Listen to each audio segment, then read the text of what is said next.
বিমায় যারা কাজ করেন, যদি এই দুইটি সমস্যা আপনার মধ্যে না থাকে বা আপনি যদি এই দুইটা সমস্যার ফেস না হন, তাহলে আপনি অবশ্যই কেরিয়ার ঘটনা সফল হবেন এবং আপনি স্বাচ্ছন্দ্যে বিমা পেশায় কাজ করতে পারবেন এবং আপনি খুব দ্রুতই সফলতা অর্জন করে মানুষের সেবায় নিজেকে নিয়োজিত করতে পারবেন বিমা পেশার মাধ্যমে।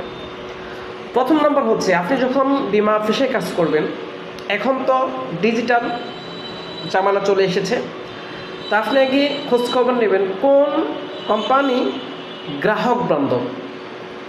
গ্রাহকের মেয়াদ, প্রতি টাকা, এসবির টাকা, মৃত্যু দাবি, দুর্ঘটনাজনিত দাবি, এগুলো দিতে গ্রাহক বান্ধব কোন কোম্পানিগুলো লেট করে না, গ্রাহকের এই সকল সমস্যাগুলো সমাধানে তারা ব্যস্ত থাকে, এটা হচ্ছে এক নম্বর আপনাকে দেখতে হবে।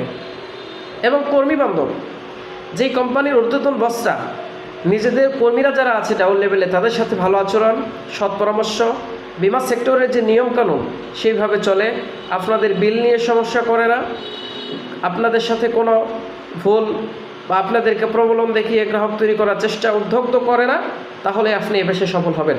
এবং যদি দেখেন আপনার কোম্পানি গ্রাহক বান্ধব নয় এবং অফিসাররা কর্মী বান্ধব নয়, তাহলে অন্য কোনো কোম্পানিতে আপনি চেষ্টা করেন।